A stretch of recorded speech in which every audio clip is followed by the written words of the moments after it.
About 4 years ago, I had an accident. I was working at a church up in Nebraska, and I had an accident that ended up crushing some of my thumb, and it was a pretty major accident for my thumb, and I had to be rushed to emergency hand surgery on a Saturday night, and I went to Omaha for this major surgery, and they had to call in a hand specialist. You learn all kinds of things that people do. And so I went in for this surgery, and I had the surgery, and I never had surgery in my life. I never had a procedure like that ever in my life, and I'd never been, put under or anything like that. Wow, what a new experience that was, and someday I'll tell you some funny stories there. But I came out of that experience, and I can still remember that night after coming out of surgery, and they took me to my room, and it was kind of later in the evening there on Saturday night, and I remember laying there in bed, and I was supposed to try to get some rest after that kind of surgery, but I couldn't sleep. Every time I would close my eyes, I would envision what had happened to me, and I would relive it. And I don't know if anybody else does this, but sometimes when it's an accident that that you could have avoided, and I thought to myself, how could you do that, right? Like I would think that over and over again, like, why did I do that? Why did I let that happen? And why was I so dumb? I felt so dumb for letting that happen. And this was all through the night. I just wrestled with it all through the night. In fact, I had some of my staff who asked me later that week, like, why were you emailing us at 2 a.m. about ministry ideas, right? But I was restless. I was restless all night long. I was void of rest. It was void of a peace even, right? And we've been talking about this peace in this series.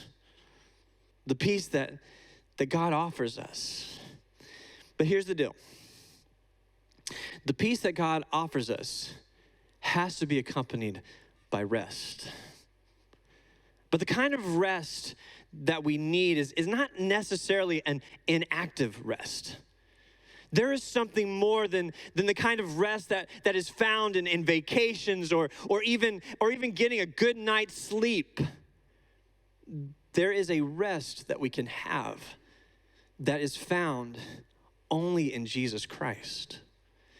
It is a rest that helps us have the peace we are all looking for in this life.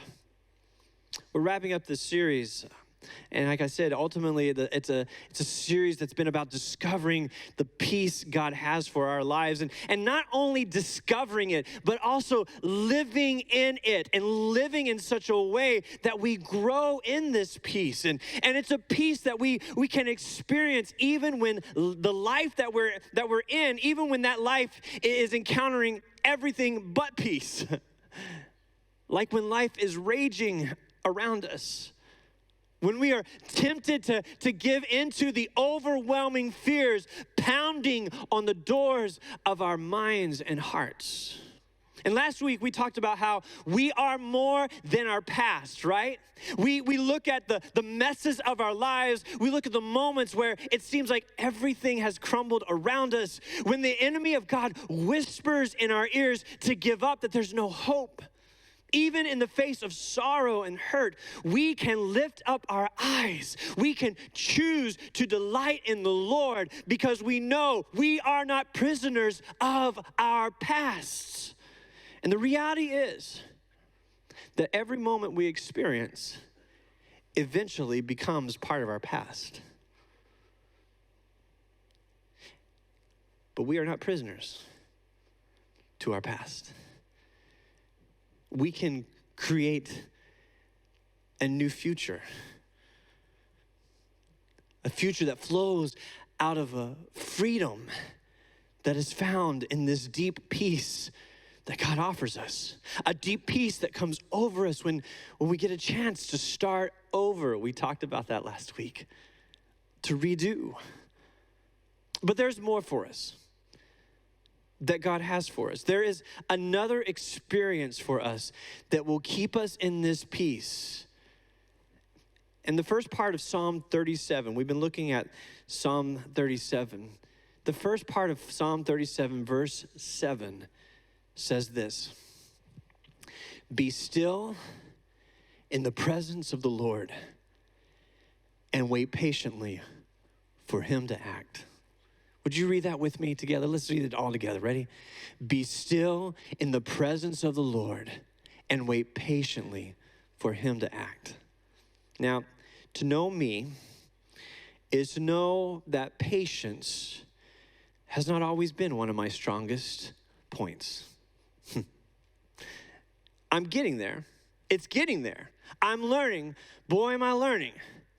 But I remember back like 15 or 16 years ago when we lived in Tulsa, Oklahoma, and I had an administrative assistant whose office was literally just outside the door of my office. And listen to this. I used to send her an email, and then I would run to check to see if she got it.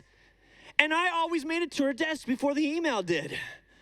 And her name was Gloria, and she used to roll her eyes. And if she's watching today, she used to roll her eyes and tell me to go back to my office. And I'd give her a chance to read the email, and we'd move on. But we live in a culture and society that is conditioned to be restless. Our instant gratification, right? Our real-time analysis. We are not comfortable waiting. And today, the lines are getting longer, aren't they? Have you noticed that? Now, I've even heard a few folks who, when they talk about those cargo ships off the West Coast out there that are all lined up and they've got all of our stuff on them, right? I saw somebody the other day who said, "Christmas will be ruined if we don't get the supply chain fixed." Now, just for the record, you can't ruin Christmas, all right? You can't ruin Christmas. But instead of waiting 2 to 5 minutes for food, we may end up waiting 10 or 15. I've noticed this feeling inside of myself rising up and getting anxious about it, right? The other night, we got to this, we called ahead to a restaurant, told them, do you have enough room for this many people? And they're like, "There's nobody here, come on in." And it's a really busy restaurant. And so we showed up and I was excited. We got there. I was like, we're going to get a good enough, sized table and we'll all be able to sit there. And so I walked up to the hostess and I said, we have a party of so many. And she said, "All right." And so she's like, "Let me go get this ready." And I was like, "Okay." And she came back and she said to me, she goes, "Is all your party here?" I was like, my wheels started turning. I was like, "Oh no." I said, "They're on their way, half of them." She said, "Well, sir, I'm sorry, but we can't seat you until all your party's here." And immediately in my mind, I started thinking, oh no, people are going to start showing up and they're going to come in. We're going to lose our table. It's going to be a mess. And I had a meeting that I needed to get to after dinner. And so all this was going on in my head. I was not rude. I was not, I didn't show this outside of myself. It was all inside of me, this frustration that was welling up. And I began to think things like, I've been wronged. How could she do this to us? We called ahead. I didn't say any of that. I just thought about it. I walked to the other side of the area there and just stood there, just in my stupor, right? And I got all upset about it. All upset about it. And I knew, I could tell this was going on inside of me. I wasn't very patient while we waited. And I didn't get upset with her. I didn't say anything rude or even talk in a mean way. But inside of me, I could feel it eating me up. And something like 10 minutes later, the rest of the folks got there. I went and told her, and we went and sat down at the really good table that we had waiting for us. If I could take a snapshot of where I think a lot of people are, I feel like it might be right there. Our society, people inside and outside of the church, we have allowed the restlessness. And some of us have even gotten to a point where we have like these short fuses, and it steals our joy. It hurts our time with others. And it is literally driving away the peace that God wants us to have in our lives. And you may judge me and think, I would never do something like that. Let me tell you something. Watch out. Be careful what you say. I never thought that would ever happen either. But it is a restlessness. It is a restlessness that seems to overwhelm the mind. It is a state of existence that is not a trait of a follower of Jesus. It is not to say that restlessness is always bad or sinful, but listen to this. We have to have the ability to be aware of what is causing our restlessness. Is it worry? Is it a lack of really trusting God to be the source of our lives? Because the truth is, this isn't the way we are supposed to live. This isn't what we were meant to live like. We are not supposed to live in a state of restlessness driven by our discontentment with the life God has given us. And it's easy. It's easy to live in a state of restlessness. It's easy to give into the discontentment that has a perspective, listen to this, of entitlement in this life. It's easy to give into a discontentment that has a perspective of entitlement in this life. That was what was wrong with me in that moment. I had an entitlement problem. I had a meeting I didn't want to be late to. And so I thought everyone else needed to fall in line with my idea of the evening's schedule. And for those long 10 minutes, I was restless in my spirit. I thought things I couldn't believe I was thinking regarding that situation. Let me tell you something. We are more than our restlessness. And we find this in the way that God set all of creation into motion. The way God intended for the world to operate and exist. The way God intends for us to live today. When we look at the story from the very beginning, if we go to the very beginning of the Bible in the book of Genesis, and we look at the creation story, and we're going to read this here in a minute, I want you to just see how God brings it all together. In Genesis chapter 1, starting in verse 1, it says, "In the beginning, God created the heavens and the earth. The earth was formless and empty." Think about that. "And darkness covered the deep waters. And the Spirit of God was hovering over the surface of the waters. Then God said, 'Let there be light.' And there was light. And God saw that the light was good. Then he separated the light from the darkness. God called the light day and the darkness night. And evening passed and morning came, marking the first day. Then God said, 'Let there be a space between the waters to separate the waters of the heavens from the waters of the earth.' And that is what happened. God made this space to separate the waters of the earth from the waters of the heavens. God called the space sky. And evening passed and morning came, marking the second day." See, we see how God speaks order into the chaos, right? Into the restlessness. God speaks order into it. The raging unknown is formed and shaped into a world that works together. Not only was life created, but it was set in motion to continue to create life. And then humans arrive on the sixth day. If you were to read more in the story, their relationship with creation, they are to be stewards or caretakers of this creation, right? There's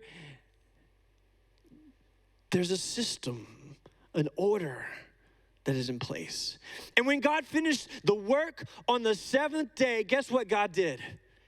God rested, didn't he? And what happens with this is this ultimately is supposed to become a model for the people of God to operate with, to structure their lives with. A life centered upon the rest that God offers us in order to function and live with a peace with God, a peace with ourselves, a peace with others, and even, get this, a peace with the creation. That's the way we're meant to live. I've been using the book as one of my resources called The Cycle of Victorious Living by Scott Daniels. And this is what Scott says about this. He says, I think the three words that embody God's creation process are extremely significant. He says, separation, filling, and rest, or blessing. These words seem to frequently accompany God's purposes for his people in the scriptures. See, the people of God are supposed to be different. The people of God are supposed to see the world differently. Even the calling of Abraham in the book of Genesis in the Old Testament of the Bible, the reason God raises up a people who he calls his own, it's not about them being better than everyone else. It's about them being different for a purpose. It's that they would be so filled with God's presence that the way they lived in peace and rest, the peace and the rest would be the identifiers of their relationship with God. Do you hear me? See, the people of God are not supposed to freak out because they're supposed to trust God. And because they trust God and rest in their relationship with him, this is the best part right here. Because of that, sometimes I think we forget this next part. They're supposed to become a blessing to the world around them. That's what God intended when he created a people and gave them his name. And when Jesus comes into the world, it's God literally stepping in our space and extending the call to more people. To more people. See, Jesus is the creator going even further to make a way for every single person to experience this kind of rest in a relationship with him. That's what Jesus has done. Daniels writes about this. He talks about how the New Testament of the Bible, there's a word. It's a word for church in Greek, ekklesia, which literally means called out ones. There is something different about the people who are called the church. There is something that is supposed to be different about the way we live. There is something that is supposed to be different about the way we act, different about our attitudes. We are not perfect, but God is perfecting his love and his way in our lives. That is what is supposed to be happening. This is what it means to be filled with God's presence, God's Holy Spirit, to be sanctified holy. And listen, holiness can heal our restlessness by helping us to rest in God's love for us. That's what holiness can do. Holiness from the perspective seen through Jesus is incredibly freeing. Unfortunately, what had happened with many religious leaders and people in Jesus' day, the way they saw the Sabbath, the day of rest, had become very unhealthy. Their understanding of holiness had become a type of bondage. Their lives had become weighed down by what's called the law, all the different laws and rules that they had created over the years. Theologian N.T. Wright, he writes about this. He says, by the time of Jesus, the parts of the Mosaic law, the Jewish law, which dealt with Sabbath, rest, observance, had become such a tightly drawn legal system that people were forgetting their purpose, which was to help people by giving them rest, not to add burdens to them by forbidding them things like healing. So Jesus comes along and in the middle of the heaviness that so many are carrying, in the face of all the restrictions and hoops to jump through, in the midst of the oppressive Roman Empire ruling over Israel and that entire area of the world, in the face of religious experts and wannabe experts, don't you love the wannabe experts too? Jesus extends an invitation. In Matthew chapter 11, 28 through 30, listen to what Jesus says. Come to me, all of you who are weary and carry heavy burdens, and I will give you," what's he say? "Rest. Take my yoke upon you. Let me teach you, because I am humble." This is Jesus. Jesus is saying this is who he is. "I am humble and gentle at heart, and you will find rest for your souls. For my yoke is easy to bear, and the burden I give you is light." Jesus is using language that would be very familiar to those listening to his words. First of all, a yoke is a wooden beam that is tied between two animals. Like in Jesus' day, a pair of oxen, like two cattle-like animals, would have a wooden beam between them. It was meant to balance the weight of whatever it was that they were pulling behind them.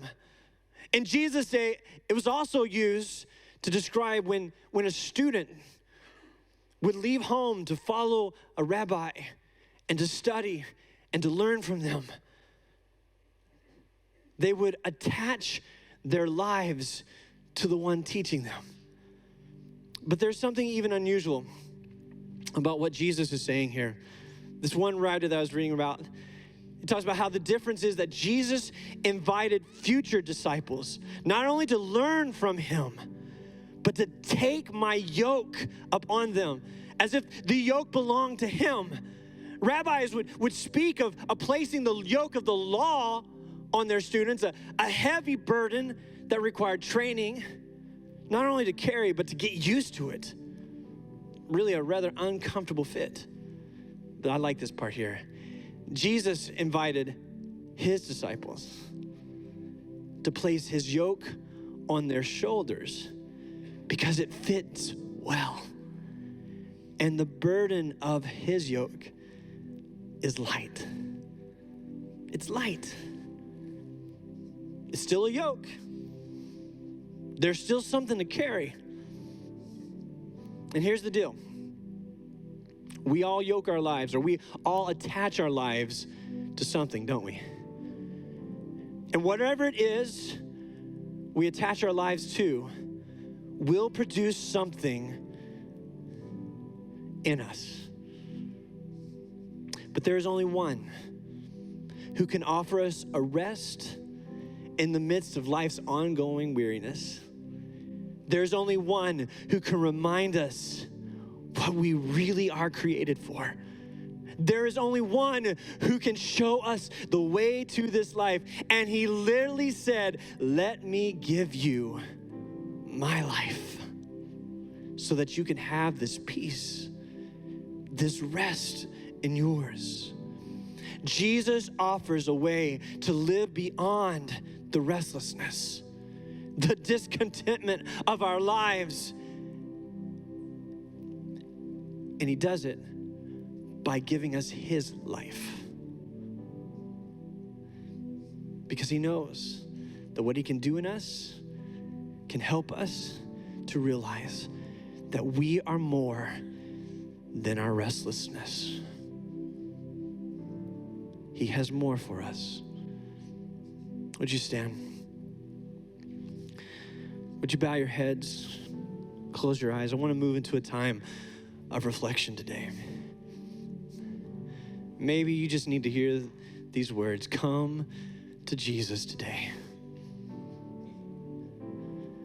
Maybe you're carrying around a lot of restlessness. Maybe something's coming up this week that you're worried about. Maybe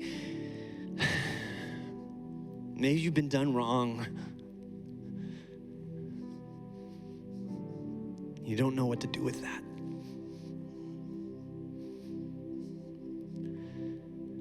Surrender your restlessness to him today. Give him your life and rest in his. Give him your life and rest in his. Whatever that restlessness is. Restlessness about a relationship. Restlessness about a lack of relationship. Restlessness about family, about work, lack of work. Restlessness about the pandemic. restlessness about politics and politicians, restlessness about conspiracy theories, all of it. Hear Jesus say, come to me, all of you who are weary and carry heavy burdens, and I will give you rest.